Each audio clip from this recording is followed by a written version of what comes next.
work, energy, and power. See, there are three terms which are quite interrelated with each other.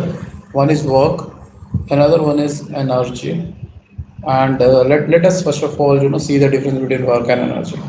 See, these are two the physical terms. These are called the physical quantity. ये physical quantities होती हैं, इनको physical quantities कहते हैं.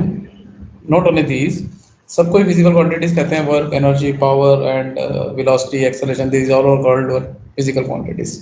सो quantities, right? Now work is what and energy is what. One very important feature is both have same unit, that is what we call joule. Now work is basically, हम work को कैसे define करते हैं? Work is, it is defined as the product of force into distance. Now what is this product of force into distance? Basically, let us suppose we have an object here.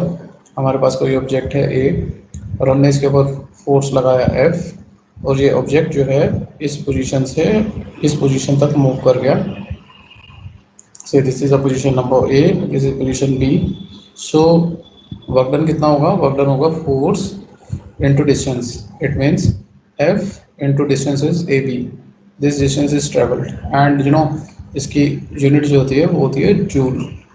This is very simple. Now higher classes में एक concept आपको पढ़ाया जाता है, theta. Now, what is theta? Theta is what we call angle, right? Now, actually होता क्या है कि आप देखिए, जरूरी नहीं है कि आपके पास जैसे कोई ऑब्जेक्ट पड़ा है. अभी हमने इस केस में माना है कि फोर्स ऐसे हॉरिजॉन्टल लग रहा है, बिल्कुल सीधा पैरेलल टू दिस एक्सिस. लेकिन लेट अस सपोज फोर्स ऐसे लग रहा है, कोई बंदा ऐसे फोर्स लगा रहा है जो कि बिल्कुल डायरेक्ट, जो कि एट एन एंगल थीटा है. मतलब ये थीटा एक एंगल है जिसके ऊपर कोई फोर्स लगा रहा है. ये 30 भी हो सकता है, 60 भी हो सकता है, 45 भी हो सकता है. तो जब कोई फोर्स जो कि किसी एंगल पे लग रहा होता है, तो उस केस में वर्क का फॉर्मूला चेंज हो जाता है. तो वर्क डन का फॉर्मूला हमारे पास जो मेन है वो होता है F into S cos theta. Now ये कॉस थीटा साइन थीटा क्या होता है, ये आप हायर क्लासेस में पढ़ेंगे. ये ट्रिग्नोमेट्री रेशियो होती है. फिलहाल के लिए आपको ये याद रखना है कि कॉस की वैल्यूज आपको पता होनी चाहिए. जैसे 0 पे कॉस की वैल्यू 1 होती है. कॉस 30 जो होता है वो आपके पास √3/2 होता है. कॉस 45 डिग्री एंगल जो होता है वो आपके पास 1/√2 होता है. और कॉस 60 जो होता है वो आपके पास 1/2 होता है. और कॉस 90 जो होता है वो आपके पास 0 होता है. अब यहाँ पे मैं आपको 2-3 क्वेश्चंस को समझाऊंगा जो कि बड़े इंपॉर्टेंट है, और जो बच्चा इस फॉर्मूले से नहीं समझ सकता, ये वाला जो फॉर्मूला है उससे केवल नहीं समझ सकता. क्या क्या क्वेश्चंस हैं देखिए. अगर लेट अस सपोज एक कुली है, और वो कुली, ये कुली है, ये अपने सिर पे सामान लेके चल रहा है. अपने सिर पे से सामान उठाया हुआ है और ये यूं चल रहा है. तो आपको ये पता होना चाहिए, ये जो थीटा होता है, ये theta is a angle between F and S. मतलब ये जो फोर्स है वो यू लग रहा है, और डिस्टेंस, ये ऑब्जेक्ट ऐसे ट्रेवल कर रहा है. तो डिस्टेंस और डिस्टेंस यूं ट्रेवल कर रहा है, यानी कि ये जो है ये डिस्टेंस है. एक तरह से देखा जाए तो हम इसको अगर पीछे ले जाएं तो ये डिस्टेंस का एक तरह का वेक्टर है, और ये फोर्स लग रहा है. तो थीटा जो होता है वो डिस्टेंस, वो एंगल होता है बिटवीन फोर्स एंड डिस्टेंस. तो यहाँ पे फोर्स अगर हम देखें तो फोर्स तो लग रहा है यूं ऊपर से नीचे, कुली के सिर से नीचे लग रहा है, और वो बंदा जो है वो ट्रैवल कर रहा है इस डायरेक्शन में. तो थीटा कितना हुआ ये सबको नजर आ रहा है, ये 90 डिग्री हुआ. तो देखिए, अगर थीटा 90 डिग्री हुआ तो वर्क डन का फॉर्मूला जो होता है वो होता है F S cos theta. Theta यहाँ पे हुआ 90 डिग्री. तो कॉस 90 की वैल्यू अगर हम देखें तो वो होती है 0. अगर ये 0 है तो ये पूरा वर्क डन होगा 0.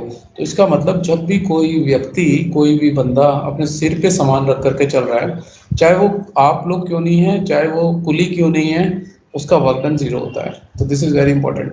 और ये क्वेश्चन का आंसर आपको तभी समझ में आएगा जब आपको ये वाला फॉर्मूला पता होगा. तो इसलिए ये फॉर्मूला आप मैं मानता हूँ कि बच्चों को 9th क्लास में ही इस फॉर्मूले की जानकारी होनी चाहिए.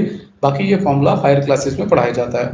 इसी तरीके से अगर आप आपको समझ में आ गया होगा कि हमेशा वर्क डन जो होगा वो थीटा पे डिपेंड करेगा, और थीटास की वैल्यूज वो मैंने आपको दे दी हैं.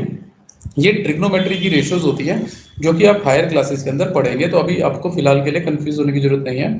बस आपको पता होना चाहिए कि कॉस, ये अच्छा, कई बच्चों के दिमाग में क्वेश्चन होता है कि हम खाली 0, 30, 45, 60 और 90 के पढ़ रहे हैं। ये स्टैंडर्ड वैल्यूज होती हैं। इसके अलावा भी बाकी सारी वैल्यूज थीटा की कोई भी वैल्यू हो सकती है जिसकी वैल्यू हम लर्न नहीं करते हैं, ये वाली हम लर्न कर लेते हैं। और बाकी वैल्यूज को हम एक ट्रिग्नोमेट्रिक टेबल होती है हमारे पास, जो कि 0 से लेकर 90 तक की उसके पास सारी वैल्यूज होती है उसके अंदर, तो वहां से हम वो वैल्यूज को देख सकते हैं। लेकिन ये वैल्यूज जो है स्टैंडर्ड वैल्यूज हैं जिसको कि हम स्ट्रेट अवे यूज कर सकते हैं।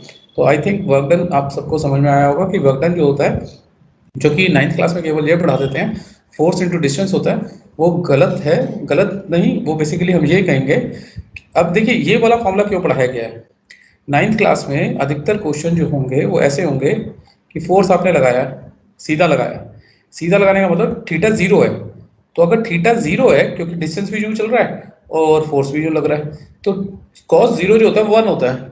तो अगर मैं यहाँ पे cos 0 लिखूं या ना लिखूं कोई फर्क नहीं पड़ेगा, क्योंकि cos 0 की वैल्यू तो 1 है। लेकिन ये मैटर तब करेगा जब वो 90 डिग्री हो जाएगा, क्योंकि 90 डिग्री में वर्क डन 0 होगा। कैसे होगा? तो कोई बंदा पूछे आपसे कि 90 डिग्री पे 0 क्यों होगा, तो आपको ये फॉर्मूले से आप समझा सकते हो कि 90 डिग्री में cos 90 हो जाएगा, और cos 90 की वैल्यू 0 होती है, तो जो 0 से टकराएगा वो 0 हो जाएगा। इसी प्रकार वर्क डन जो होता है वो 2-3 तरीके का होता है। देखिए ये जो 0 वर्क डन है, इसको तो कहते हैं 0 वर्क डन। तो 0 वर्क डन कब होता है? कोई अगर आपसे पूछे 0 वर्क डन कब होता है, तो उसका आंसर है 0 वर्क डन तब होता है जब थीटा की वैल्यू 90 होती है। Very good. अब थीटा की वैल्यू कभी भी जब एक्यूट होगी, याद रखिएगा, एक्यूट मतलब 90 से छोटी, तो याद रखिएगा उसे हम पॉजिटिव वर्क डन कहते हैं। और जब भी थीटा की वैल्यू आपकी ऑब्ट्यूस होगी, थीटा की वैल्यू ऑब्ट्यूस होगी, तो उसको हम नेगेटिव वर्क डन कहते हैं। आपको एक एग्जांपल देते हैं इसमें। देखिए आपने एक गेंद को ऊपर की तरफ फेंका, एक बॉल को, आपने एक बॉल ली और उसको ऊपर की तरफ फेंका। जब आपने बॉल को ऊपर की तरफ फेंका तो उसके ऊपर जो फोर्स लग रहा है वो ग्रेविटेशनल फोर्स लग रहा है, वो नीचे की तरफ लग रहा है। और ऑब्जेक्ट जो बॉल है वो ऊपर की तरफ डिस्टेंस ट्रेवल कर रही है। तो अगर हम इन दोनों के बीच में एंगल देखें तो हमारे पास कितना है, 180 डिग्री। क्योंकि थीटा क्या होता है, theta is the angle between force and work done. तो फोर्स एंड डिस्टेंस ट्रेवल, तो फोर्स और डिस्टेंस के बीच में एंगल देखें तो 180 है। 180 का मतलब ऑब्ट्यूस है। तो ये जो वर्क डन है ये नेगेटिव वर्क डन कहलाता है। जब भी कभी बॉल को हम ball throw upward, throw upward, जब भी हम बॉल को अपवर्ड थ्रो करते हैं तो वो नेगेटिव वर्क डन होता है। वैसे भी आप समझ सकते हैं, देखिए जब हम बॉल को ऊपर फेंकते हैं तो वो बॉल धीरे धीरे ऊपर जाके कहीं रुकती है, फिर वापस नीचे आती है। तो ऊपर जाते जाते रुकती क्यों है? क्योंकि नेगेटिव वर्क डन हो रहा है, तभी तो रुक रही है। अब जब वो वापस आती है घूम करके, अब ये दूसरा केस देखिए, जब ये नीचे आ रही है तो फोर्स तो नीचे लगी रहा है, अब की बात डिस्टेंस भी नीचे की तरफ ट्रेवल हो रहा है, तो एंगल क्या हुआ इन दोनों के बीच में? एंगल एक्यूट हुआ, यानी कि 0 हुआ। 0 means acute, 0 degree is acute angle. अगर ये एक्यूट एंगल है तो ये वर्कडन क्या कहलाएगा? ये पॉजिटिव वर्कडन कहलाएगा। तो क्योंकि ये उसके अंदर उसको सहायता कर रही है नीचे आने में। तो आई थिंक आपको समझ में आ गया होगा कि वर्कडन 3 तरीके का होता है, और वो तीनों कैटेगरी जो है वो थीटा पे डिपेंड करती है। वर्कडन 0 तब होता है जब कभी भी कोई भी फोर्स 90 डिग्री पे लग रहा होगा और डिस्टेंस सीधा सीधा चल रहा होगा, तो 0 होगा। और वर्कडन पॉजिटिव कब होता है? पॉजिटिव वर्कडन तब होता है जब थीटा एक्यूट हो। वर्कडन नेगेटिव कब होता है? जब थीटा ऑप्टियूज हो। तो आई थिंक वर्कडन के बारे में आप लोगों को समझ में आ गया होगा। और वर्कडन की यूनिट जो होती है वो जूल होती है। तो ये वर्कडन का जो यूनिट है वो जूल होती है। दूसरी एक बड़ी इंपॉर्टेंट पॉइंट आपको यहाँ पे लर्न करना है कि वर्कडन जो होता है वो स्केलर क्वांटिटी होता है।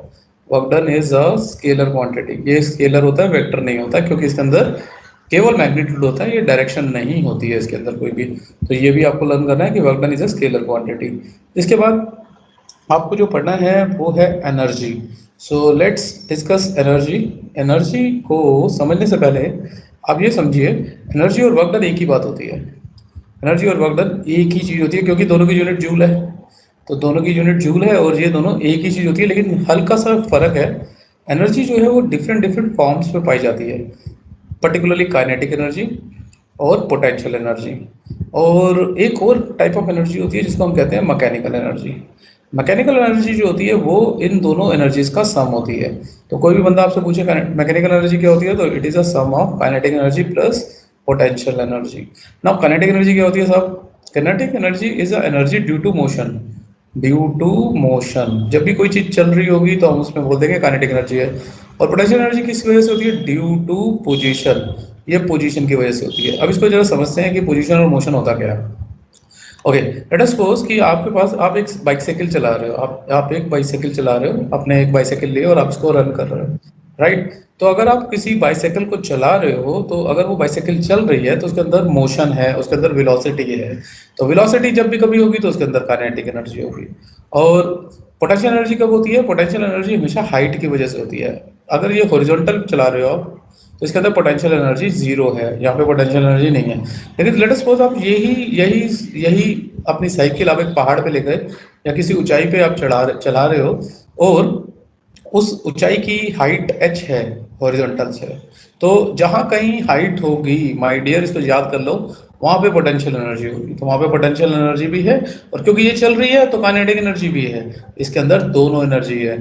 अभी आपको एक और एग्जांपल देते हैं। आप सपोज करो, ये आपका घर है, आप ये जमीन पे बैठे हुए हो, और आपके घर में ये ऊपर एक पंखा लगा हुआ है, ये एक पंखा है, राइट? तो अब आप यहाँ बैठे हुए हो नीचे, तो पंखे के अंदर कौन कौन सी एनर्जी है? अगर पंखा रुका हुआ है, चल नहीं रहा, रोटेट नहीं कर रहा, तो याद रखिएगा, पंखे के अंदर पोटेंशियल एनर्जी है। क्यों? क्योंकि पंखा एक हाइट पे है। जहां कहीं हाइट होगी, जिस कहीं पर भी ऑब्जेक्ट में हाइट होगी, तो वहां पे पोटेंशियल एनर्जी होगी। अब ये पंखा चल भी रहा है, पंखा सपोज करो किसी ने आगे स्विच ऑन कर दिया और ये ऑन हो गया, तो इसके अंदर पोटेंशियल एनर्जी तो है ही है, क्योंकि हाइट है। इसके अंदर काइनेटिक एनर्जी भी आ गई, क्योंकि ये मूव करने लग गया। इसी तरीके से अगर हम एक और एग्जांपल लें, एक बंदे ने गोली मारी है, सपोज एक गोली है, बुलेट है, ये चल रही है। तो ये बुलेट अगर चल रही है, ऑब्वियसली किसी हाइट पे तो चल ही रही होगी, जमीन के साथ बिल्कुल टच होकर तो चल नहीं रही होगी। तो इसके अंदर पोटेंशियल एनर्जी भी है, और इसके साथ काइनेटिक एनर्जी भी है, क्योंकि काइनेटिक एनर्जी किसी की बॉडी की मोशन की वजह से होती है। तो ये आपको याद रखना है कि काइनेटिक एनर्जी मोशन की वजह से होती है, पोटेंशियल एनर्जी पोजीशन की वजह से होती है। इनके फॉर्मूलाज को हम बाद में सब्सिक्वेंट सेक्शंस में पढ़ेंगे, लेकिन आज की क्लास में मेनली आपको ये जानना जरूरी है कि पोटेंशियल एनर्जी और काइनेटिक एनर्जी क्या होता है। तो पोटेंशियल एनर्जी मैंने आपको बताया, ये पोजीशन की वजह से होती है। काइनेटिक एनर्जी आपकी मोशन की वजह से होती है। और इन दोनों एनर्जीज का सम जो होता है, उसको हम मैकेनिकल एनर्जी कहते हैं। तो आई थिंक यहाँ तक आपको समझ में आ गया होगा। कोई डाउट है तो आप मुझसे पूछ सकते हैं।